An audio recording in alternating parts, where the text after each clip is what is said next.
মাদক আর জুয়ার টাকা জোগাতে সিএনজি ছিনতাইয়ের পরিকল্পনা। পরে ৩ বন্ধু মিলে ভোরে রাজধানীর শ্যামলী থেকে সিএনজিতে উঠে চালককে হত্যা করে সিএনজি লুট করে ব্রাহ্মণবাড়িয়ায় নিয়ে বিক্রি করে ৪০,০০০ টাকায়। তবে র্যাব ৪ অভিযান চালিয়ে গ্রেফতার করে হত্যায় জড়িত ৩ বন্ধুসহ ৫ জনকে। সংবাদ সম্মেলনে র্যাব জানায়, আসামিরা অনেক দিন ধরে চুরি ছিনতাই করে আসছিল। সাকিবুর রহমানের রিপোর্টে থাকছে এরই বিস্তারিত।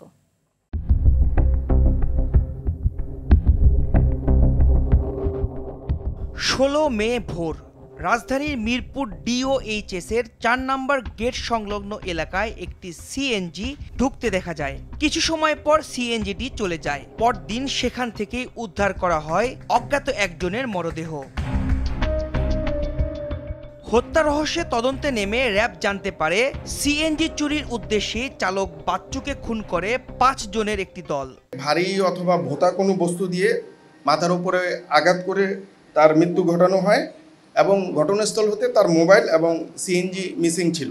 বিভিন্ন স্থানে অভিযান চালায়ে এই ঘটনার সাথে সম্পৃক্ত ৫ জনকে ছিনতাইকৃত যে সিএনজি সেটি সহ উদ্ধার করতে সক্ষম হই। মিরপুর ডিএইচএস সংলগ্ন ৪ নম্বর গেট এলাকায়, যেটা আপনারা ভিডিও ফুটেজে দেখবেন, যে একটা সিএনজি, এই সিএনজিটা এখানে প্রায় ২ মিনিটের মতো থামে এবং তখন ওরা এই ডেড বডিটা এখানে ফেলে চলে যায়। মাদক ও জুয়ার টাকা ম্যানেজ করতে সিএনজি চালককে খুন করা হয়েছে বলে জানায় তারা। চক্রটার ব্যাপারে আমরা দুইটা জিনিস কমন পেয়েছি। একটা হচ্ছে এরা মাদকাসক্ত, গাঁজা, ইয়াবা এগুলো গ্রহণ করে। দ্বিতীয় হচ্ছে যে ওরা জুয়ার সাথেও সম্পৃক্ত। তো এই দুইটা জিনিস হয়তো শুধু এদের ক্ষেত্রে না, আমাদের যারাই কিশোর গ্যাংয়ের সাথে জড়িত বা এই ধরনের কর্মকাণ্ডের সাথে জড়িত তাদের ভিতরে এই প্রবণতাটা থাকে।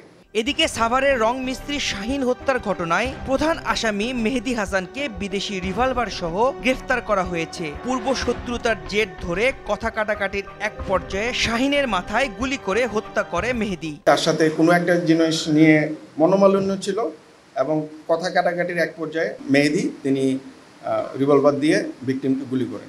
সাকিবুর রহমান, RTV, ঢাকা।